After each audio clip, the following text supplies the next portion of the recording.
Good morning, everyone. I am back out here in the hayfield today, and it doesn't look much like a hayfield anymore, does it? So we had an agri-service company get on the wrong field, and they sprayed my field and killed it with some herbicide, or at least killed the majority of my field earlier this year. So I've decided that we're going to start all over and replant the whole field. So that company has bought all the seed to replant this field with, and the farmer that rents my other fields, he's the one that hired him. I believe he is going to be the one to replant this field. So one of the problems with this field is that to get to it, you got to go through another field that's through an opening back here, or you got to cross the dam across my pond and come back here. And you're pretty limited on the size when you come through the pond dam.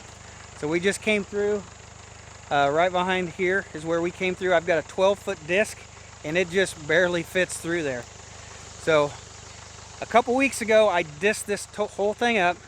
I had to disc it 3 times to get it kind of broken up the way it is. It had so much dead grass and everything in it that I went over it 3 times with the disc.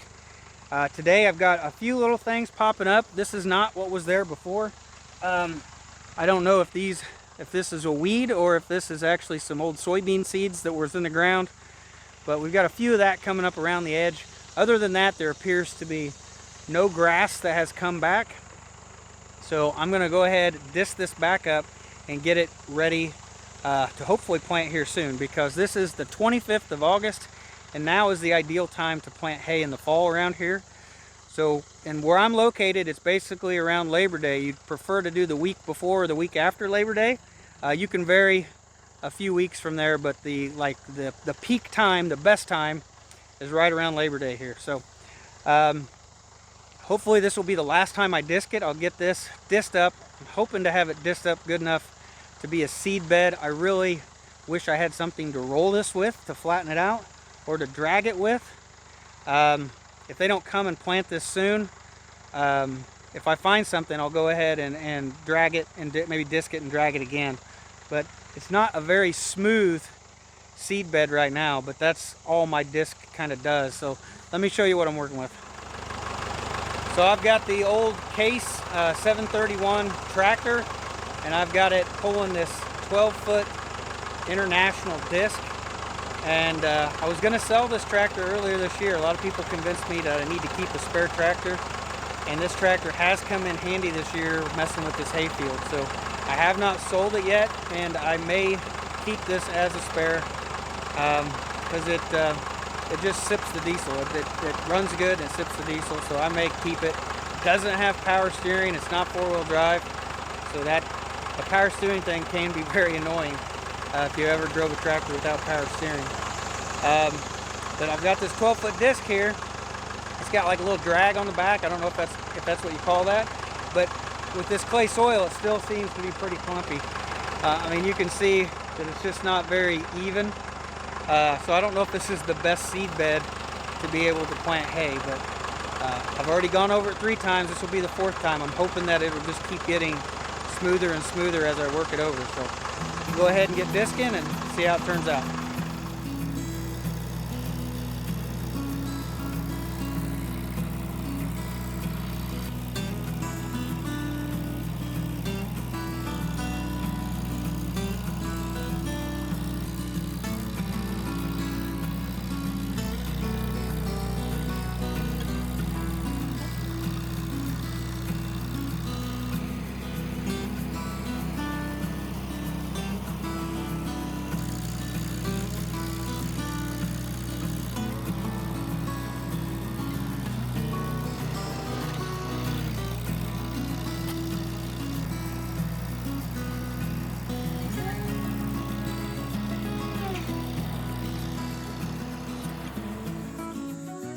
It is now the next day. You can see where I had disked the field. You can see all the marks from me disking this field. I got it all broken up nice.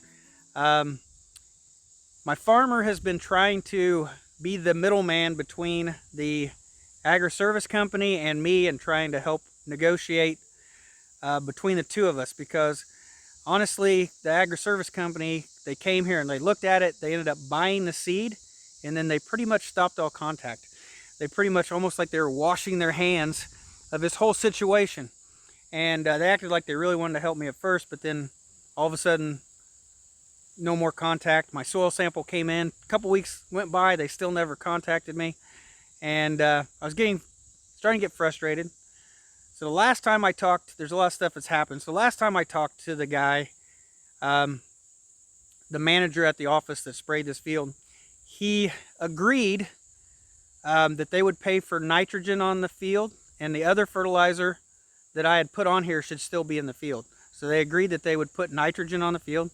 He also agreed that they owed me some bales of hay. Well, since then, he's quit. He doesn't work there no more. He went and moved away to farm back at home for his family or something like that. So nobody's contacted me. The owner is the one that came here and seen it with me. He's not come back and contacted me. So finally my farmer has tried to intervene and tried to help settle this. So needless to say, I wasn't real happy that they've pretty much just tried to forget about me and wash their hands of it. But in the end, we came up with an agreement last night. So it should be done and settled. And so what we agreed upon is that they owe me for disking this field, and they owe me some bales of hay. They're going to pay for the seed. My farmer that rents my ground, my extra fields, he's going to spread the fertilizer, and he's going to plant the seed. So my farmer's going to take some of the responsibility, and he's going to spread the fertilizer, he's going to spread the seed. The agri-service company is going to pay for the seed, and they're going to basically owe me for some of my work and some bales of hay. So then we took what they owe me and kind of traded that for my portion of some lime and fertilizer, because after we got the soil test back, the pH is still low, so I need to add lime, and I did need some more potassium fertilizer on here. So I traded some of that for that fertilizer, and the farmer that rents my ground just got done spreading that fertilizer. You can see his tracks. So this is just freshly fertilized. And after that's all done and said, basically they owe me $300 is what's left, basically, that they owe me, that they're supposed to write me a check for $300 so I can go out and buy 50 bales of hay at $6 a bale. That's kind of what we came up with. We kind of traded you know, me disking the field and about 50 bales of hay or somewhere in there, traded that for fertilizer, and then they're going to pay me $300 so I can go buy me some bales to get me through the wintertime. So that's how it ended up. It's not a perfect world. I started out like way high on how much stuff I wanted, and I've negotiated way down. So I negotiated from 3 cuts of 150 bales a cut. I've negotiated that down to only 2 cuts at 50 bales a cut. And so I've come way down on what I expect, because this is a fresh new field. And I think that was more of a reasonable on my count. Maybe I was a little too soft on them. But anyway, that's the way it worked out. So now I'm going to disc this field tonight so that they can plant the seed tomorrow. So today is Friday, August 30th. And the other night they fertilized this field and put lime on the field, and I disked that in. And after I disked that in, we got a full inch of rain that night, and this whole field was too wet to plant or to do anything with. And so after I disked that, it still had a lot of ridges. It had a lot of ridges in the field, and they were too deep. The farmer thought he really wanted this to be more of a level surface. So today I'm disked it again. I just got done disking it again. It is the 6th time I've disked this field. And on the back of that disc, there is a drag harrow, and it has like little chisels that stick in the ground. And as you go and it drags, those little chisels, they made little grooves in the ground, and they were fairly deep grooves. And you can adjust that. I didn't realize you could adjust that. You can adjust that, and I was able to sweep those harrows back backwards, so the chisels actually point backwards and they barely dig into the ground. And that's what I did this time. So I disc at a shallow depth, and with that drag harrow, with the chisels pointing backwards, and we've gone over this field, and it is a lot flatter than it was the other night after I disced it. So the farmer that's going to be planting this field, he's looked it over, he's happy with it. He thinks that it's level enough now to seed, and with it just being freshly disked, everything's loose enough so when he goes over it with the seeder, it's gonna press it all down, it's gonna flatten it all out, and we'll have a nice flat field. Well, it is about 5 in the evening now, and we haven't got any rain yet. It's probably going to come about dark tonight, but the farmer did get all the hayfield planted, got all the seed down. It took him about 4.5 hours to plant this field, so he had to go over it twice. So his seeder was like a 6-foot wide seeder, so it did take a while. It didn't have a very big path on it, so it took several trips through this field to cover it 2 times. But the seeder he had was a pretty nice seeder. It basically was a double cultipacker. So it had a cultipacker wheel in the front and in the back, and then it dropped the seed in between those 2 sets of rollers. So the front roller would basically kind of flatten the ground out. It would drop the seed down, and then the next roller would press the seed down into the soil. It did an excellent job. So 2 sets of rollers, flatten this field down, and it is just smooth as can be. Look how smooth this field is. It's just perfect. So I think he did an excellent job of seeding it.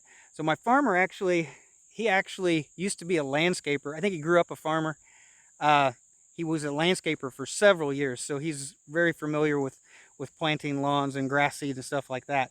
And then he ended up going back into farming here in his later years. So anyway, I think he's got a good understanding of how to get grass to grow just from his years in landscaping. So I've trusted everything he's telling me, and I think he's done an excellent job of planting this field.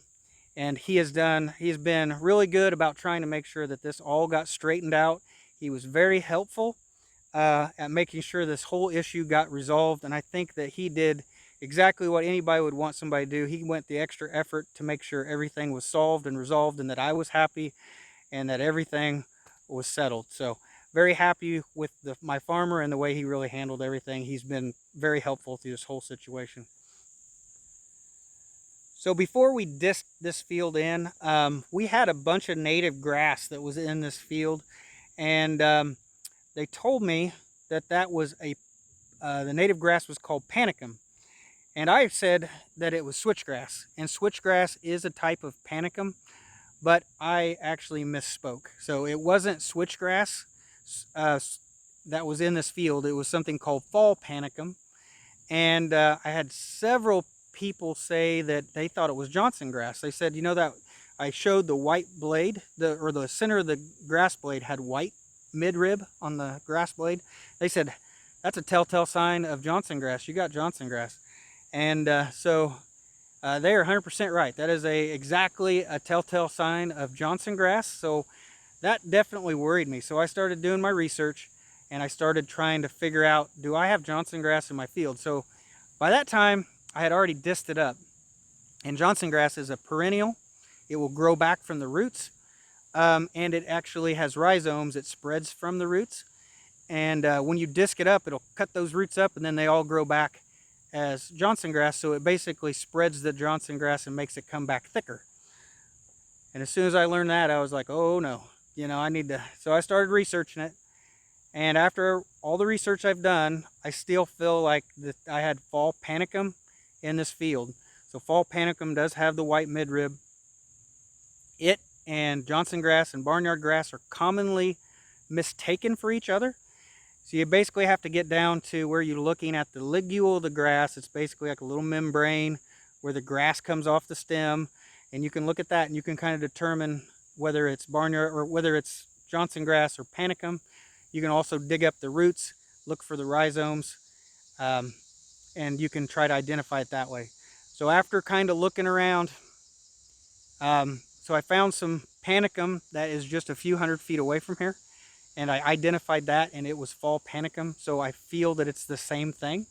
So I think we're good. So fall panicum is actually not a perennial, it's an annual, and it grows back from seeds. It won't grow back from its roots. It's a warm season grass, and we never did let this go to seed. We kept it mowed down, and we dissed it in and everything. So I shouldn't have that come back from any seeds that was created in this field this year. So I think we'll be good as far as the native grass goes. The way this will work is we plant this in the fall, and these cool season grasses will get a chance to grow, and they will grow into the fall because they like that cool weather, and they get a good head start. They get some growth to them, and then in next spring, in the cool season, they'll start growing again, and they'll get this field kind of filled in, and they'll get this all coated in grass.